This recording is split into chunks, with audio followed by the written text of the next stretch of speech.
मंच पर विराजमान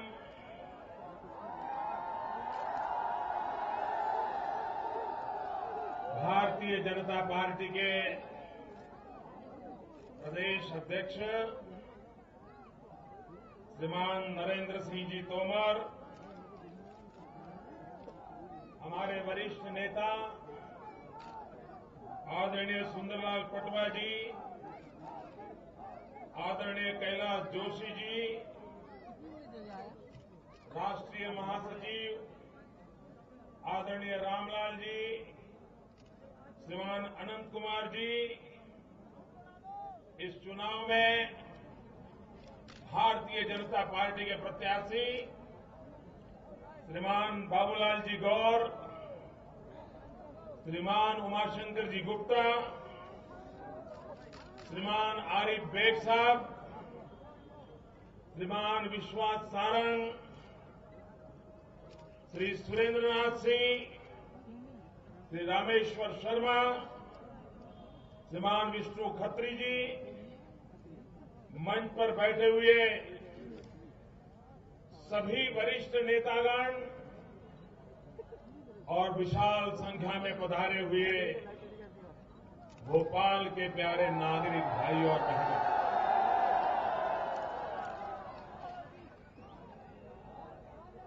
बहनों, आपके मन में सवाल उठता होगा, कुछ लोग ये भी कहते होंगे कि मोदी यहां शिवराज जी की सरकार बनाने आए हैं। कुछ लोग कहते होंगे मोदी जी भाजपा को जिताने के लिए आए हैं। भाइयों बहनों, ये सच्चाई नहीं है। सच्चाई तो ये है कि जब से भारतीय जनता पार्टी को मध्य प्रदेश की सेवा करने का अवसर मिला है, मेरे मित्र श्रीमान शिवराज जी ने जी जान से मध्य प्रदेश के विकास के लिए एक तपस्या की है, पुरुषार्थ किया है।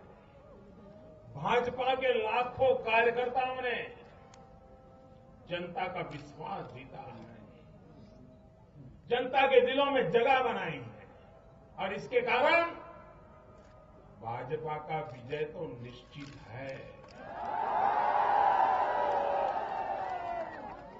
मैं तो यहां इसलिए आया हूं, पुण्य कमाने आया हूं, पुण्य कमाने। गंगा बहती हो, जब मध्य प्रदेश में विजय की गंगा बह रही है, लाखों कार्यकर्ताओं के पुरुषार्थ से बह रही हो, शिवराज जी के नेतृत्व के कारण बह रही हो, तो नरेंद्र मोदी गुजरात से उस पुण्य के अंदर अपना भी भाग्य आजमाने के लिए आया है। इसलिए विजय शिवराज जी के पुरुषार्थ का है, विजय भाजपा के कार्यकर्ताओं के परिश्रम का है, विजय विकास की राजनीति का है। और इसलिए भाइयों बहनों, हम उस दिशा में आगे बढ़ने के लिए सब मिलकर के प्रयास कर रहे हैं। भाइयों बहनों,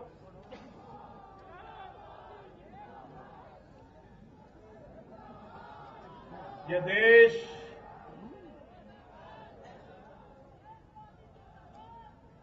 किस हालत में पहुंच गया, आप मुझे बताइए। ये मध्य प्रदेश में जिन्होंने पहले सरकारें चलाई थी, कोई अच्छा काम किया हो, आपको याद आता है भाई? घंटाधार हो गया ना, बेड़ा गर्क हो गया ना, सब तबाह कर दिया था, क्योंकि कांग्रेस की मानसिकता ये सबसे बड़ा कारण है। हमारे सारे देश में कांग्रेस का अहंकार 7वें आसमान पर पहुंचा हुआ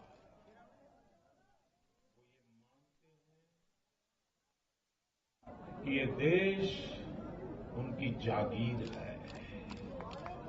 वो ये मानते हैं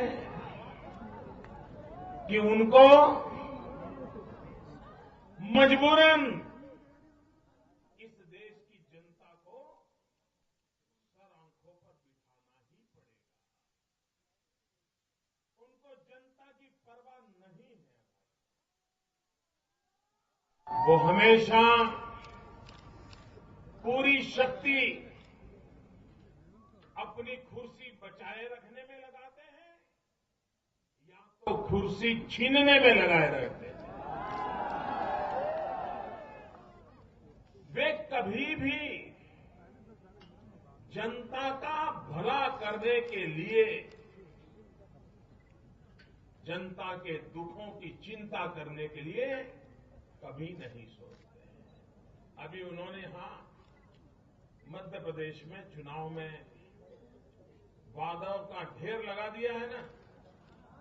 ये मुफ्त में देंगे, वो मुफ्त में देंगे, ढीकना देंगे, फलाना देंगे, किया है ना। वादे किए हैं, कांग्रेस ने वादे किए हैं, मुफ्त में देने के वादे किए हैं। मैंने सुना कि उन्होंने कहा है कि वे गरीबों को 35 किलो गेहूं मुफ्त में देंगे, ऐसा कहा है। मैं जरा कांग्रेस के इन दिग्गजों से कहना चाहता हूं, मध्य प्रदेश में तो जब सरकार आएगी तब देखा जाएगा। आप एक काम करो, महाराष्ट्र में कांग्रेस की सरकार है, कर्नाटक में कांग्रेस की सरकार है, आंध्र में कांग्रेस की सरकार है, वहां कोई आचार संहिता नहीं है, तो कम से कम आप वहां पर तो 35 रुपये किलो गेहूं देने का निर्णय कर दो। तब मैं मानूंगा कि आप ईमानदारी से लोगों की कुछ सेवा करना चाहते हो। वहां कुछ नहीं करेंगे। वहां की जनता ने उनको शासन पे बिठाया है, लेकिन वो उनका नहीं करेंगे। यहां पर आपकी आंख में धूल झोंकने का काम करेंगे, झूठे वादे करेंगे, आपको गुमराह करने की कोशिश करेंगे। भाइयों बहनों, ये कांग्रेस पार्टी जब वादे करती है, उनको कोई परवाह नहीं होती है क्या होगा। उन्होंने वादा किया था लोकसभा के चुनाव के समय, उन्होंने कहा था कि दिल्ली में अगर हमारी सरकार बनेगी तो हम 100 दिन में महंगाई दूर करेंगे, ऐसा वादा किया था। ऐसा जवाब नहीं चाहिए, कुछ दम दिखाओ। अभी तो ठंड की शुरुआत है भैया। वादा किया था,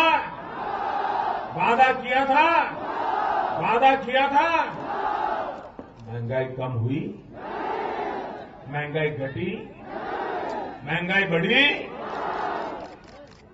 ये वादा खिलाफी है कि नहीं? आप उन पर भरोसा करोगे? मुझे इधर से भी आवाज चाहिए। आप उन पर भरोसा करोगे? जो आपको गुमराह करते हैं उन पर भरोसा करोगे? जो वादा खिलाफी करते हैं उन पर भरोसा करोगे? जो आपको झूठे वादे करते हैं उन पर विश्वास करोगे? भाइयों बहनों, बार बार एक मिनट लोकतंत्र में एक मिनट भाई, मतदाताओं का मजाक क्यों उड़ाया जाता है? चले हाँ? अगर नहीं कर सकते हो हाँ, तो वोट पाने के लिए फोटो खींच लो बस। ये झूठ चलाने की क्या जरूरत है? भाइयों बहनों, देश आजाद हुआ तब से आज तक अरे भाई हिलाओ नहीं। कांग्रेस पार्टी ने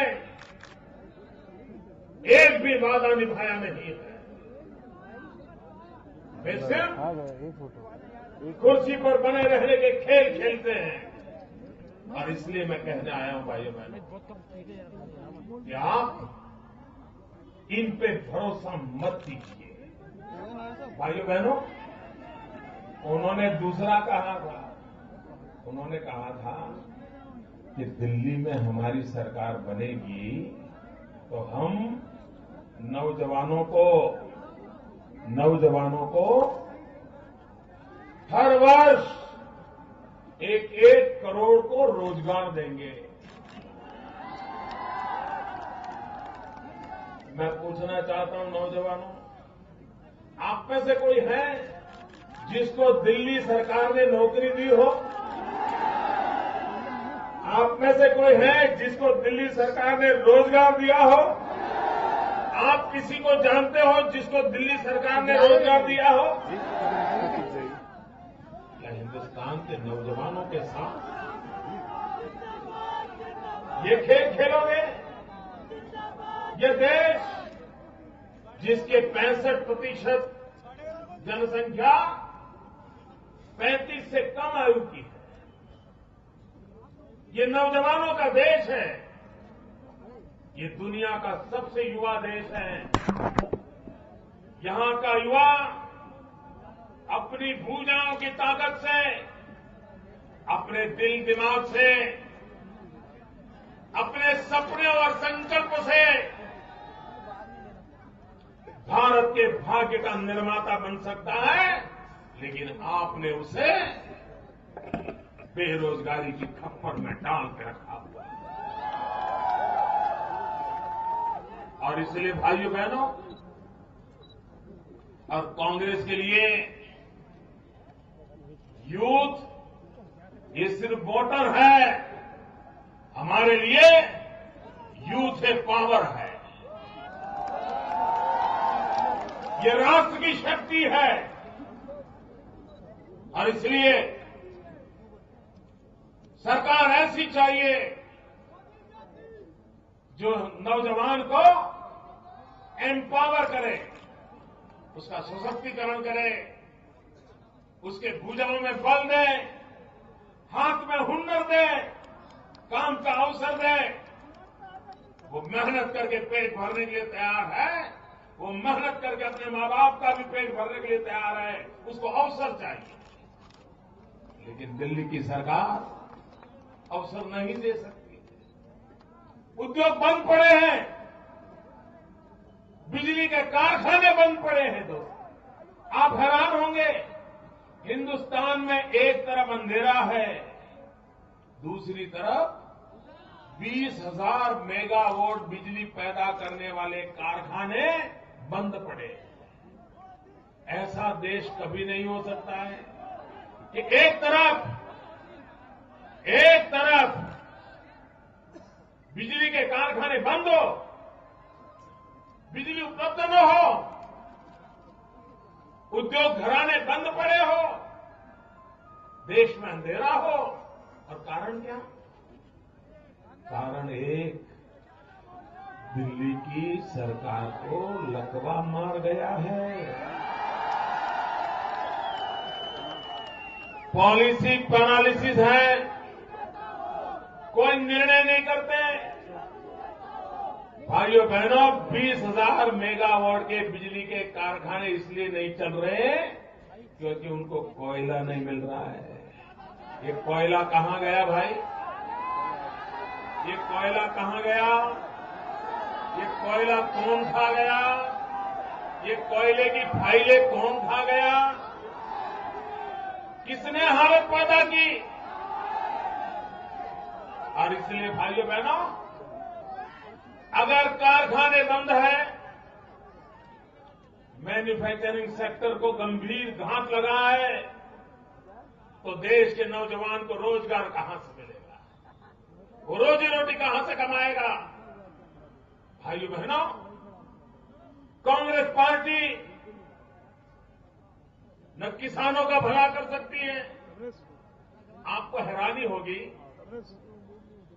आपके मध्य प्रदेश को मुफ्त में 800 मेगावाट बिजली उपलब्ध हो सकती है, मुफ्त में। लेकिन दिल्ली सरकार दीवार बन के खड़ी है।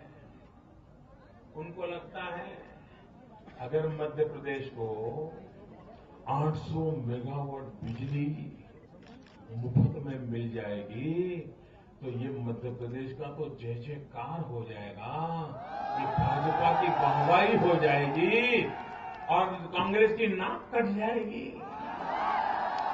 इसलिए भाइयों बहनों, नर्मदा नदी पर जो सरदार सरोवर डैम बना है, सारा काम पूरा हो चुका है। मध्य प्रदेश ने पुनर्वसन का सारा काम कर दिया है। अब सिर्फ गेट लगाने बाकी है। गेट अगर एक बार गेट लग जाए तो मध्य प्रदेश को 800 मेगावाट बिजली मुफ्त में मिल सकती है। मध्य प्रदेश का कितना भला हो सकता है, लेकिन नहीं करने देते। 5 साल हो गए, फाइल पे बैठ गए।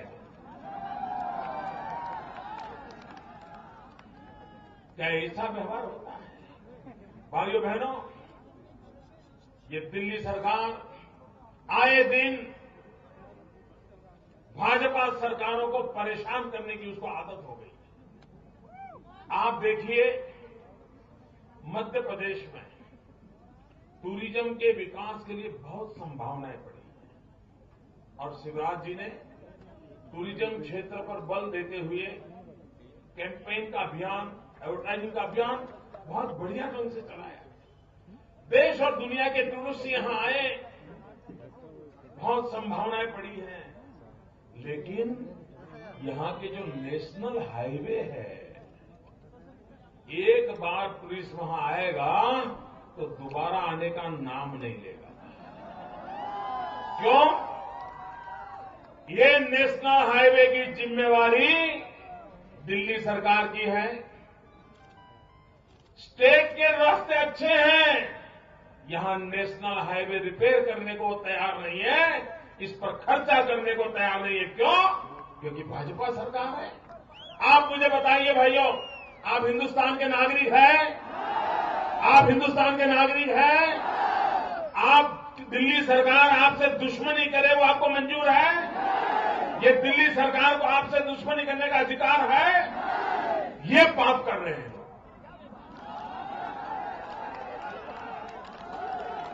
भाइयों बहनों में पीड़ा इस बात की हो रही है, इतना बड़ा देश और दिल्ली की सरकार, और मैं तो हैरान हूं मित्रों।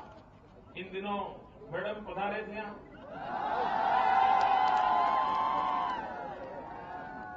चुनाव के पहले शहजादे भी आए थे।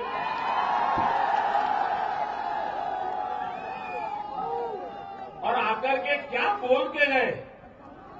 भाइयों बहनों, मैं आपसे पूछना चाहता हूं, ये जो मध्य प्रदेश में काम होता है, गुजरात में जो काम होता है, मान लो हम गुजरात में कोई अस्पताल बनाते हैं, गुजरात के अंदर कोई स्कूल बनाते हैं, गुजरात के अंदर कोई डैम बनाते हैं, गुजरात में कोई रोड बनाते हैं, वो पैसे नरेंद्र मोदी के हैं क्या? जरा जोर से बोलो, नरेंद्र मोदी के हैं क्या? क्या मोदी अपनी जेब से पैसा लाया है क्या? शिवराज जी यहां मध्य प्रदेश में काम कर रहे हैं, रास्ता बनाए, अस्पताल बनाए, स्कूल बनाए, कॉलेज बनाए, ये शिवराज जी की जेब से पैसे आए हैं क्या? नहीं आए ना? तो दिल्ली सरकार पैसे देती है, अपने जेब से देती है क्या? ये क्या सुनाते रहते हो? भाइयों बहनों, ये पैसे न मोदी की जेब से आते हैं, न पैसे शिवराज जी के जेब से आते हैं, न ही दिल्ली के खैर खाओं के जेब से आते हैं। ये पैसे जनता जनार्दन के हैं, ये पैसे आपके हैं और आपके पैसे आपके लिए खर्च करने होते हैं। आए दिन हमने दिया, हमने दिया, हमने दिया। क्या ये मध्य प्रदेश भिक्का कटोरा लेके खड़ा है क्या? क्या भैया मध्य प्रदेश भिखारी है क्या? हम भिखारी है क्या? हम दिल्ली के बाद भिक्का कटोरा लेके खड़े हैं क्या? ये कौन सी भाषा का प्रयोग किया जा रहा है? दिया दिया दिया दिया, रात यही कर रहे हो? भाइयों बहनों, ये समय की मांग है कि हिंदुस्तान के पॉलिटिकल पंडित, हिंदुस्तान के अर्थशास्त्री, हिंदुस्तान के राज्य व्यवस्थाओं के जानकार, आजादी के 60 साल से ज्यादा समय हो चुका है, अध्ययन किया जा रहा है। इस देश ने कांग्रेस सरकार के मॉडल देखे हैं, भाजपा सरकार के मॉडल देखे हैं, कम्युनिस्ट पार्टी सरकार का मॉडल देखा है, प्रादेशिक पक्षों की सरकारों का मॉडल देखा है, और एक बार लेखा जोखा हो जाए कि किसके समय में सबसे ज्यादा विकास होता है, किसके समय में सबसे ज्यादा जनता की भलाई के काम होते हैं, किसके समय सबसे ज्यादा जनता के सुख दुख की सुनवाई होती है। मित्रों, मैं दावे से कहता हूं, जहां जहां भाजपा को अवसर मिला है वहां विकास का काम होता है, बाकी जगह पर नहीं होता। अगर मूल्यांकन किया जाए, भारतीय जनता पार्टी ने अपनी पहचान बनाई है। और एक बात निश्चित है मित्रों, यह देश 21वीं सदी में विश्व का नेतृत्व करें, ये हम सबका सपना है। और जब भाइयों बहनों हम 21वीं सदी में हिंदुस्तान विश्व का नेतृत्व करे कहते हैं, तब भाइयों बहनों हम लोगों का एक ही मंत्र होना चाहिए, विकास। मित्रों, ये वोट बैंक की राजनीति 60 साल तक इस देश को चूर चूर कर दिया है। वोट बैंक की राजनीति ने देश को तबाह कर दिया है, भाई को भाई से लड़ा दिया है, भाई भाई के बीच में दीवार पैदा कर दी है, उत्तर को दक्षिण से लड़ाया, पूर्व को पश्चिम से लड़ाया, इस संप्रदाय को उस संप्रदाय से लड़ाया, इस बिरादरी को उस बिरादरी से लड़ाया। यही पाप किया गया है भाइयों, और इसलिए मैं कहने आया हूं भाइयों, वोट बैंक की राजनीति का वक्त समाप्त हो चुका है। देश को विकास की राजनीति चाहिए, और इसलिए भाइयों बहनों 21वीं सदी में अगर भारत को हमें महान बनाना है तो इस देश को विकास चाहिए, विभाजन नहीं चाहिए। 21वीं सदी में अगर आगे बढ़ना है तो हमारे देश के युवाओं को कौशल्य चाहिए, कौमी वैमनस्य नहीं चाहिए। अगर हमने 21वीं सदी में आगे बढ़ना है तो हमें कौशल्य चाहिए, कौमी वैमनस्य नहीं चाहिए। अगर हमें 21वीं सदी में आगे बढ़ना है तो हमारे युवाओं को रोजगार चाहिए, हमें युवाओं को राजनीति नहीं चाहिए, टुकड़ों में बांटने वाली राजनीति नहीं चाहिए, हमें रोजगार चाहिए। अगर हमें 21वीं सदी में आगे बढ़ना है तो हर हाथ को हुनर चाहिए। इस देश को हथकंडों की जरूरत नहीं है, हुनर की जरूरत है।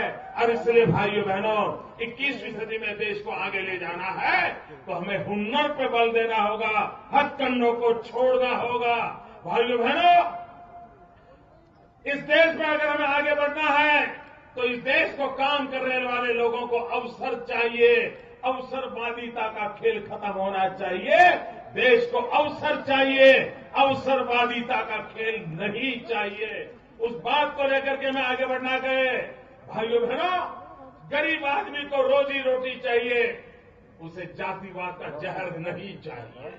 भाइयों बहनों लोगों को सुरक्षा चाहिए, संप्रदायवाद नहीं चाहिए। और इसलिए भाइयों बहनों असहायों को सहारा चाहिए, असहायों को संघर्ष नहीं चाहिए। और इसलिए हमारा मंत्र रहा है सबका साथ सबका विकास, सबको साथ लेकर के चलना। भाइयों बहनों शरीर का एक अंग दुर्बल हो तो शरीर कभी मजबूत नहीं हो सकता।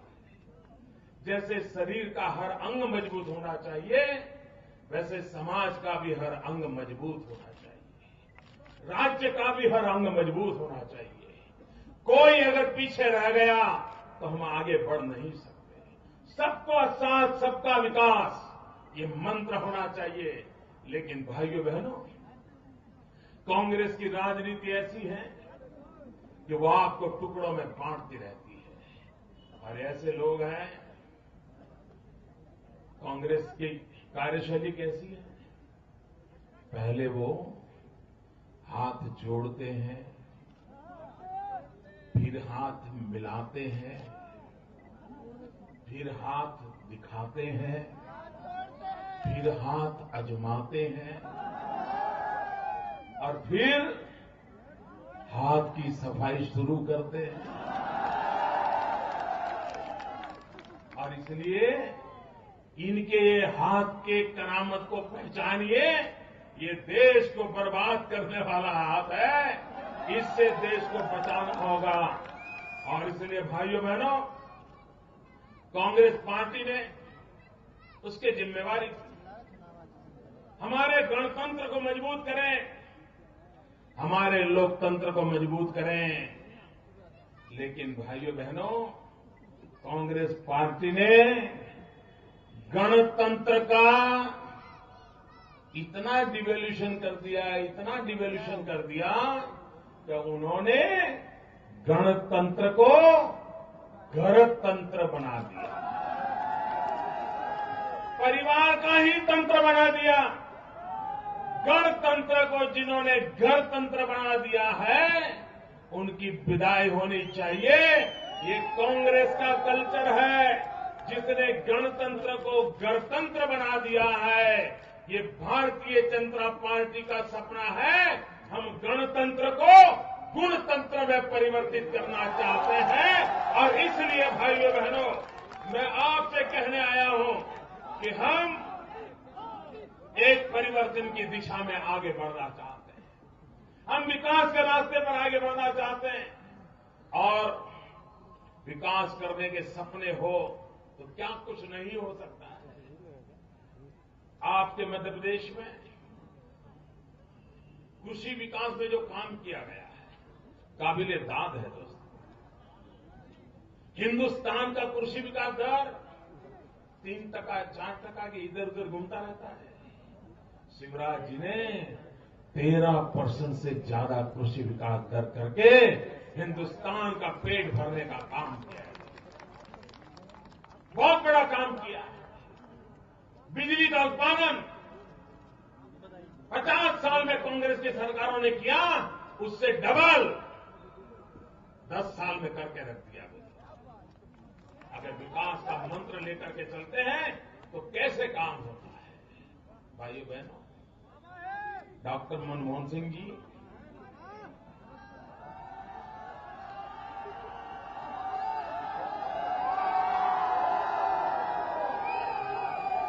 उन्होंने कहा कि भारतीय जनता पार्टी के नेता चुनाव की चर्चा को नीचे ले जा रहे हैं, नीचे।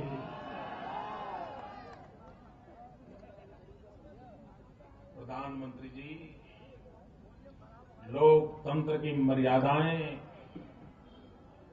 लोकतंत्र का गौरव रखने में हमारी पार्टी ने पूरी जिम्मेवारी के साथ हमेशा व्यवहार किया है। आपके नेता मेरी पार्टी के कार्यकर्ताओं के लिए जिस प्रकार की भाषा का प्रयोग करते हैं,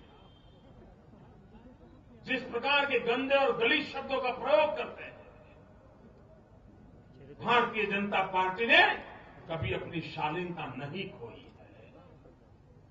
हमने सार्वजनिक रूप में आक्रोश व्यक्त किया है।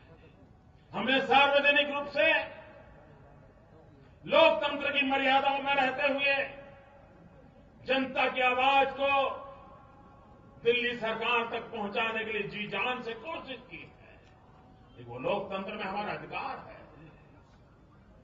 आप इतनी सी बात कह करके छूट जाने की कोशिश कर रहे हो।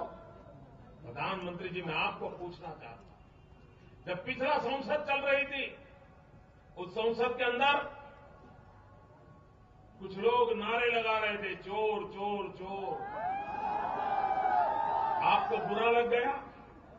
आपने पार्लियामेंट में कहा कि दुनिया के किसी देश में प्रधानमंत्री को संसद में कभी चोर चोर करके कोई चिल्लाता नहीं है। नहीं चिल्लाते होंगे, वहां होता भी नहीं होगा।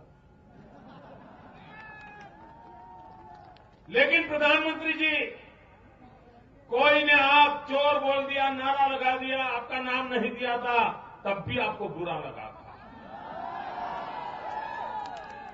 आपकी पार्टी के उपाध्यक्ष और जिनको आप भावी प्रधानमंत्री के रूप में देखते हैं और जिनके अंडर में काम करने में आपको गर्व होता है, जी घोषणा करते हैं, वे कह रहे हैं कि भाजपा चोर है। प्रधानमंत्री जी, भाषा किसकी है? इस भाषा में कौन सी शालीनता है? इस भाषा में कौन सी गरिमा है? ये देश की जनता जानना चाहती है। ये चुनावी संवाद को, चुनावी संभाषण को नीचे गिराने का पाप कौन कर रहा है?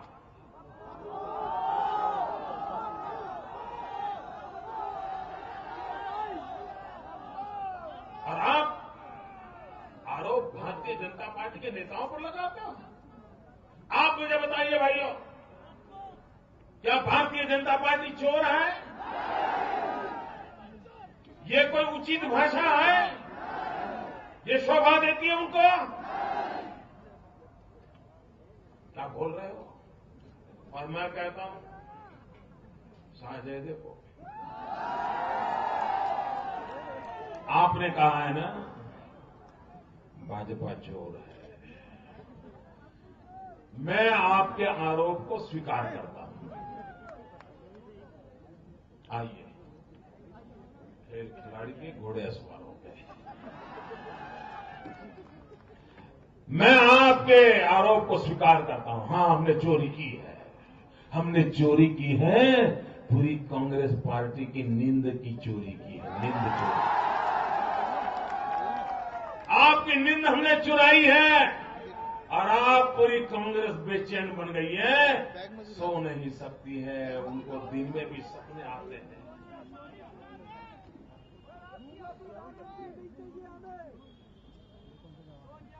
दिन में भी उनको याद आती है, उनको याद आती है कि जून महीने के बाद क्या होगा, कहां होंगे, कैसी अवस्था होगी। उनकी नींद हराम हो गई है, क्योंकि आपके पापों का घड़ा भर चुका है।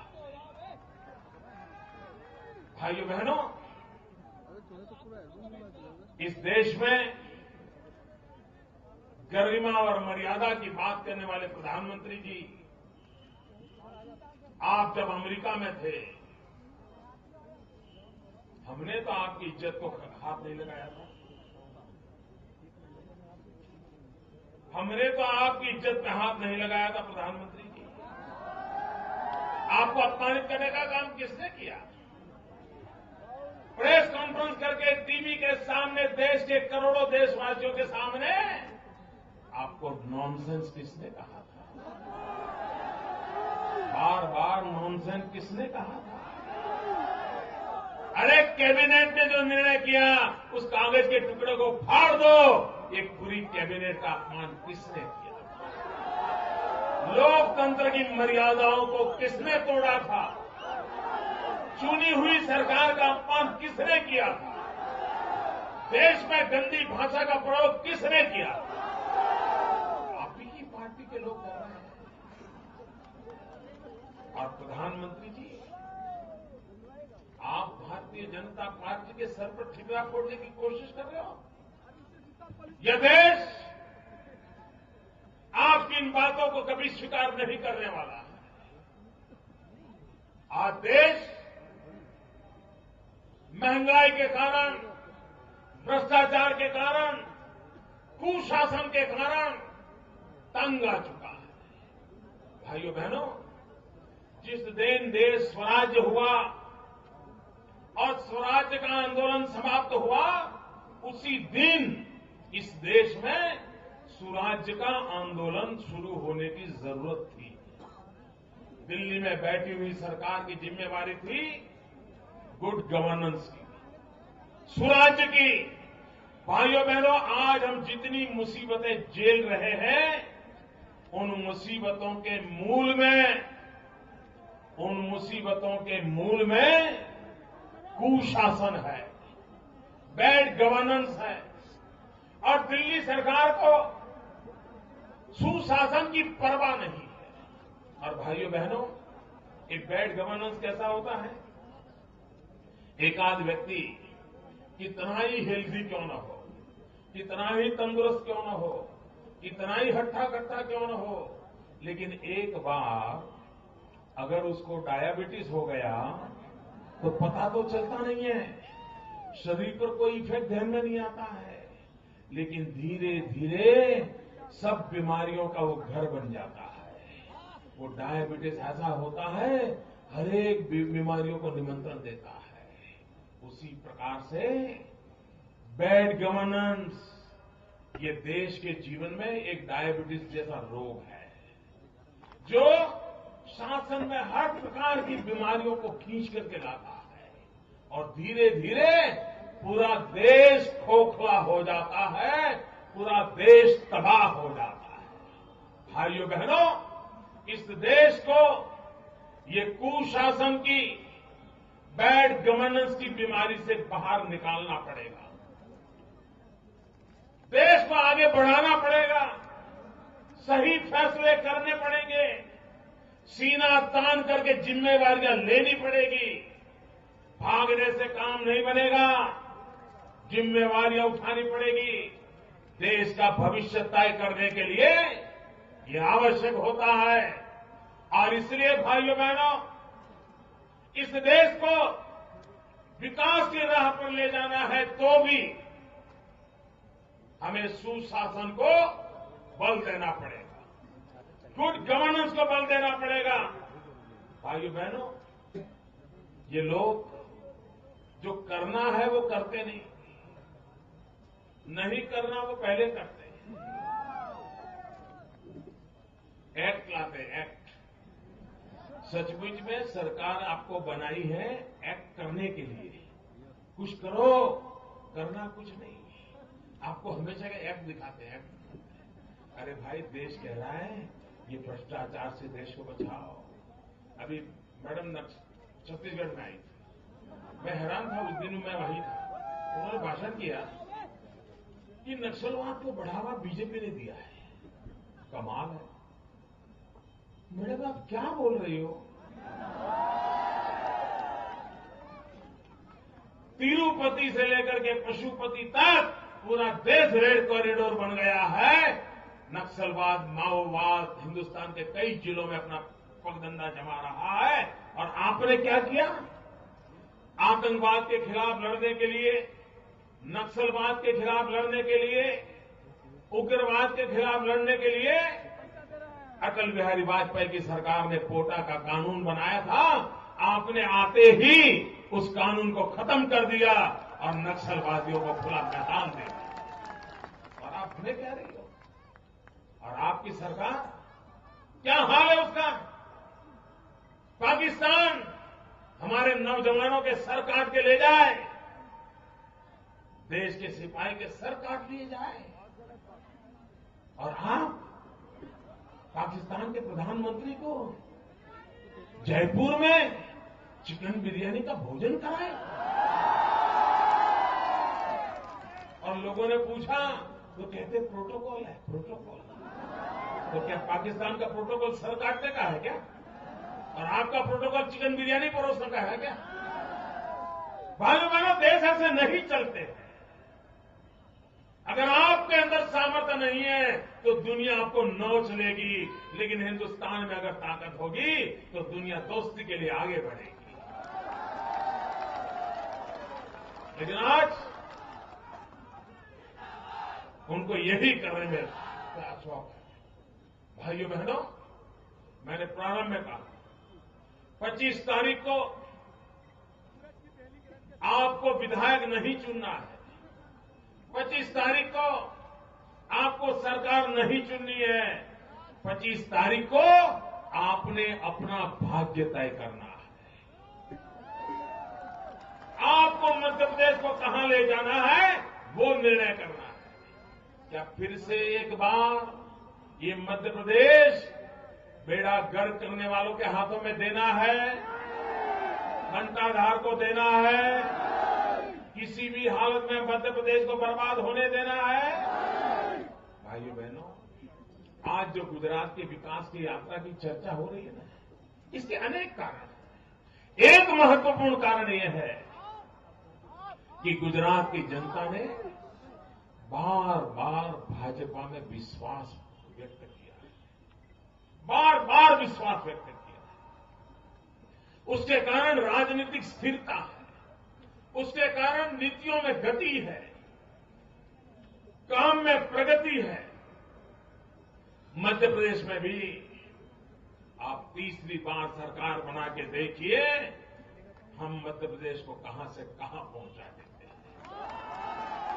भाइयों बहनों, ये 10 साल शिवराज जी को बड़े कठिन गए हैं, बड़ी मुश्किल से गए हैं, क्योंकि एक तो घंटाधार में सारा गड्ढा करके गया था, और दूसरा दिल्ली की सरकार आए दिन रुकावटें डालती है, काम करने नहीं देती।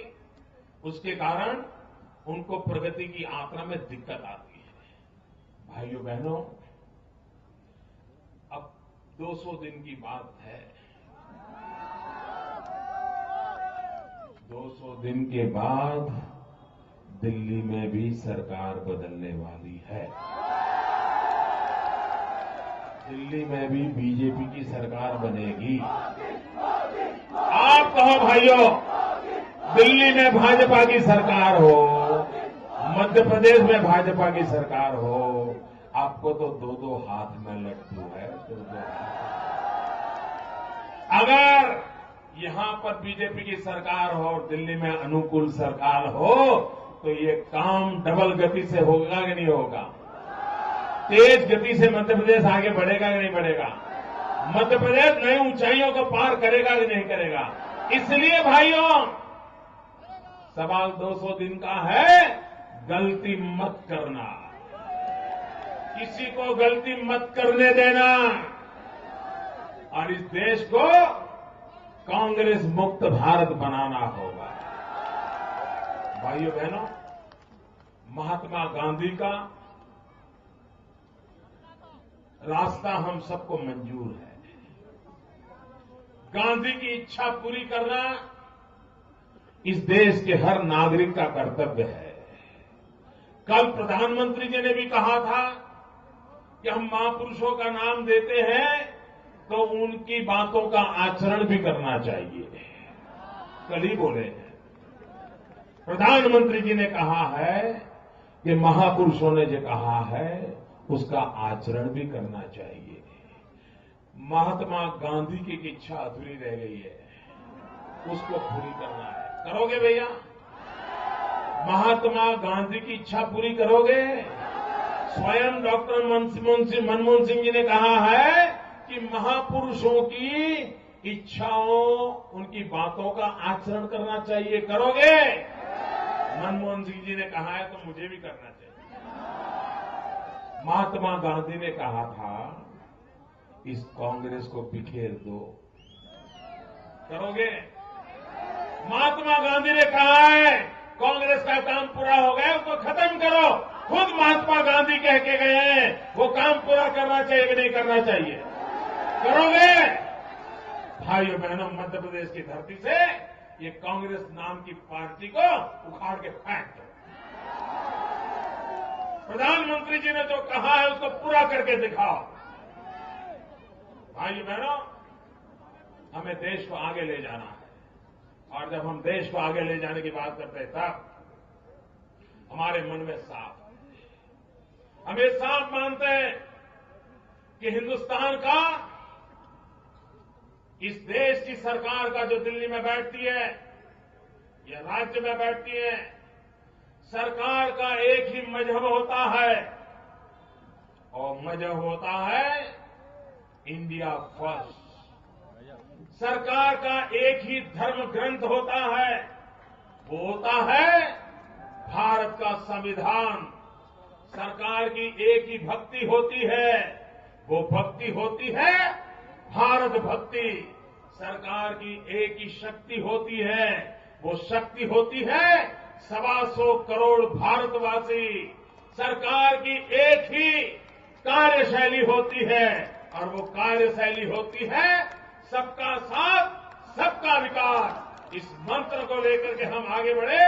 आप सबको बहुत बहुत शुभकामनाएं। भारत माता की, भारत माता की।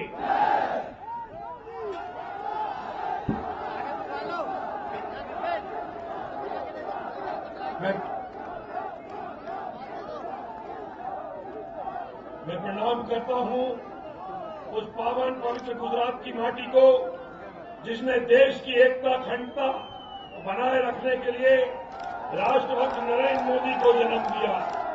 आज भोपाल वासियों को भारतीय जनता पार्टी के भावी प्रधानमंत्री नरेंद्र भाई मोदी ने देश की वर्तमान मौजूदा राजनीतिक हालत परिस्थितियों के संदर्भ में बताया। मैं इस अवसर पर माननीय नरेंद्र मोदी जी का आभार व्यक्त करता हूं। मैं इस अवसर पर आभार व्यक्त करता हूं भारतीय जनता पार्टी के राष्ट्रीय संगठन महामंत्री आदरणीय रामलाल जी का। मैं आभार व्यक्त करता हूं भारतीय जनता पार्टी के राष्ट्रीय महामंत्री मध्य प्रदेश के प्रभारी अनंत कुमार जी का, जिन्होंने कार्यक्रम में उपस्थित होकर कार्यक्रम की गरिमा को बढ़ाया। मैं आभार व्यक्त करता हूं भारतीय जनता पार्टी के राष्ट्रीय उपाध्यक्ष आदरणीय प्रभात जी भाई साहब का, जिन्होंने कार्यक्रम में उपस्थित होकर कार्यक्रम की गरिमा को बढ़ाया। मैं आभार व्यक्त करता हूं हम सबके आदरणीय मध्य प्रदेश के पूर्व मुख्यमंत्री माननीय सुंदरलाल जी पटवा का, जिन्होंने पूरे समय कार्यक्रम में उपस्थित होकर कार्यक्रम की गरिमा को बढ़ाया। मैं आभार व्यक्त करता हूं हम सबके मार्गदर्शक प्रदेश के पूर्व मुख्यमंत्री भोपाल के लोकप्रिय सांसद कैलाश जोशी जी का, जिन्होंने पूरे समय कार्यक्रम में उपस्थित होकर कार्यक्रम की गरिमा को बढ़ाया। मैं इस अवसर पर आभार व्यक्त करना चाहता हूं मध्य प्रदेश भारतीय जनता पार्टी के सदस्य प्रदेश अध्यक्ष, जिन्होंने भोपाल में नरेंद्र भाई मोदी जी की सभा की अनुमति देकर भोपाल भारतीय जनता पार्टी के कार्यकर्ताओं की गरिमा को बढ़ाया। इस अवसर पर आभार व्यक्त करना चाहता हूं माननीय बाबूलाल गौर जी का।